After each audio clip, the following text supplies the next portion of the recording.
So this is a video for people who have a 2006 2.3 liter 4-cylinder Ford Ranger, and this is going to be covering replacing the fuel pump.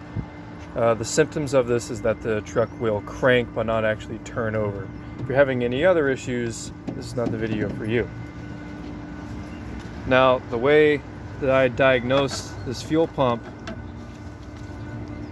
was to come here to the fuse panel. And I first started off by testing the fuel pump relay right here.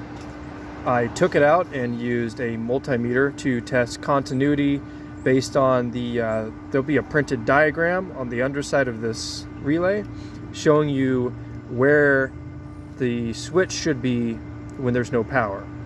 So I did a continuity test, and also I just checked it for burn marks just to see if this had gone out.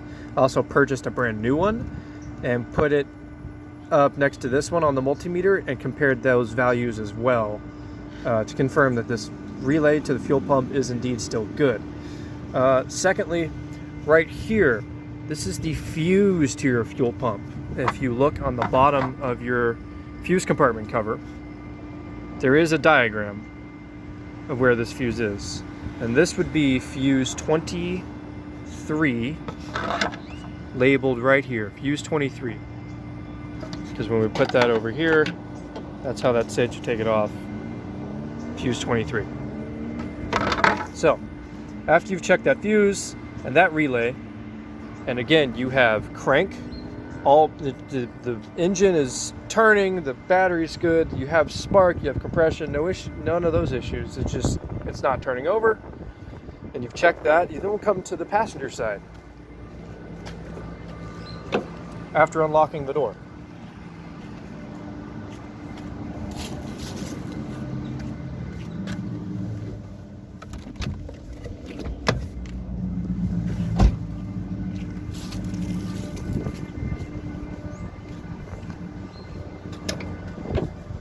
The reason you're over here now is to check something called the inertia switch, which is located on the back side of the firewall here, right inside of this metal casing. You can kind of see the red part of it up top. The inertia switch shuts off power to the fuel pump in the event of an accident.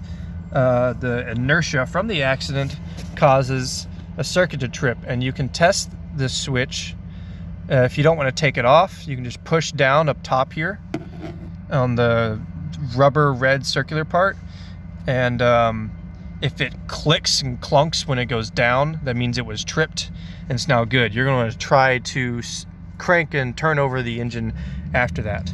Now, for in my case, when I took this off, the actual connector, the plastic connector that these wires go into that then attaches to the inertia switch, that connector at some point in this vehicle's life got hot and melty. So I decided to replace it to see if that was my issue. And unfortunately, it was not. However, it was still a very good idea to replace that inertia switch, because I want to, inertia switch connector, I'm sorry, because I want it to function properly in the event of an accident so that I don't, turn into a ball of fire.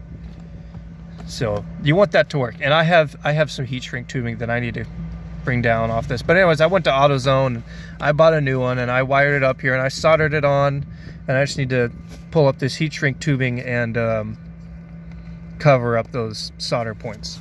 So after you've done that, if you still don't have if you still don't have start after cranking, then it most likely is the fuel pump. So what you're going to do is remove the bed of the truck. You will find 6 T55 star bit bolts. 1, 2, 3, 4, 5 under that glove, and 6. You're going to take those out. There will be a connector right here. This is to the brake lights. You want to disconnect that.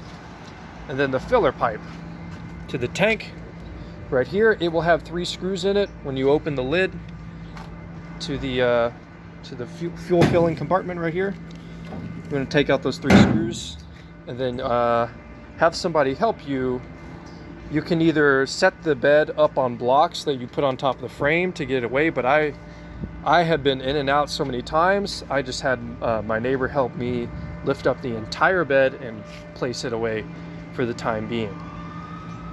Now, your fuel pump assembly will be right here. You're going to remove these four hoses, with these little connectors. See that, the colored part? You push it in. You do not pry it out. You can push it in with a flatbed screwdriver, but that's not usually my preferred method because that's a good way for it to slip and, you know, poke yourself. So I usually use a pair of pliers when I can.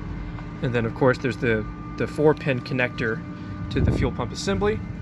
So you'll remove these, and then this retaining ring will be sitting on top of it. You just can take a bar and a hammer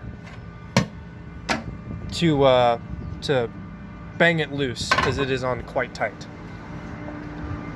Just don't jam that bar into the fuel tank itself and put a hole in it. And then once you do that, you will get this right here. This is your fuel pump assembly. Here's where the connector goes on, and here's where those 4 hoses connect. So there's a lot going on here, but what you're mainly going to focus on is our fix here, because this entire unit, brand new from most places, would be between $300 and $400. So what I did is I ordered just the motor. The motor can be accessed by removing this screw and this screw, and then there'll be a little strainer pack on the bottom. Remove that too, and you can pull the motor out after undoing that hose clamp.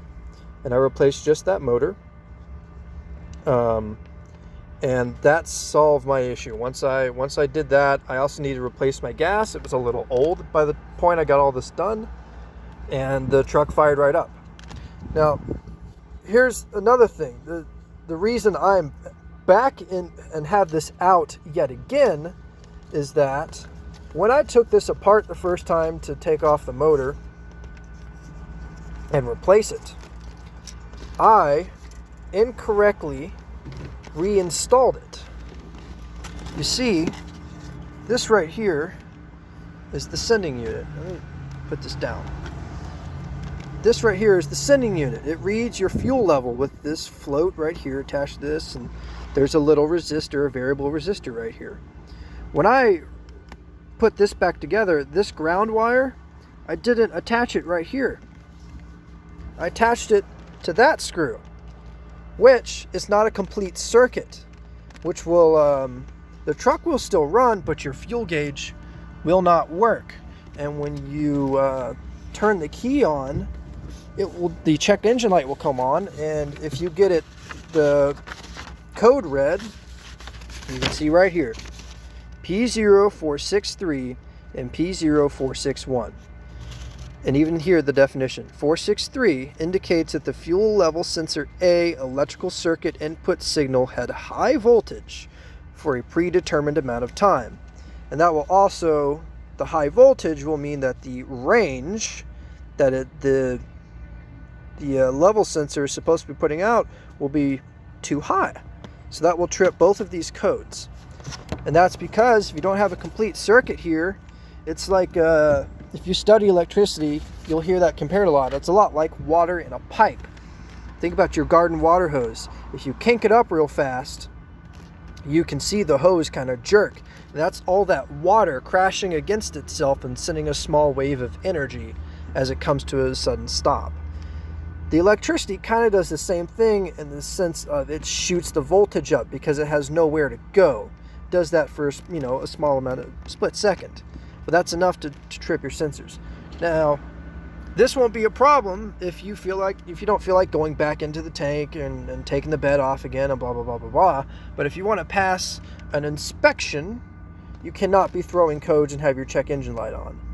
So when you reinstall this unit, make sure that the ground wire is attached to the same screw that this metal plate that the sending unit attaches to. Make sure those are on the same screw so that you have a complete circuit. You can also test that this is working correctly at E. The value should be around 15 ohms. And you can test that by taking a multimeter, setting it to ohms, and testing the pin on the left and the second pin on the left. The 2 pins on the right are going to be for sending power to the motor itself. Hope this has helped you out. Have a good one.